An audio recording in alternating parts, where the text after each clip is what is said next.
یہ کمالات عطا فرمائے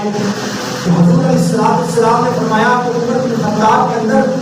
وہ ساری صفات موجود ہے جو ایک نبی کے اندر ہونی چاہیے، لیکن میں آخری نبی، میرے بعد کوئی نبی نہیں آئے گا۔ اور حضرت عمر بن خطاب رضی اللہ تعالیٰ عنہ کی زبان پر بہت سے ایسے کلمات ظاہر ہوئے جو کہ قرآن پاک کے مطابق تھے۔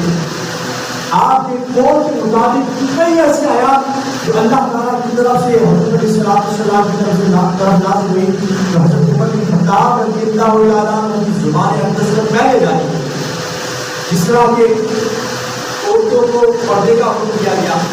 حضرت عمر بن خطاب رضی اللہ تعالیٰ عنہ نے پہلے عرض کیا رسول صلی اللہ علیہ وسلم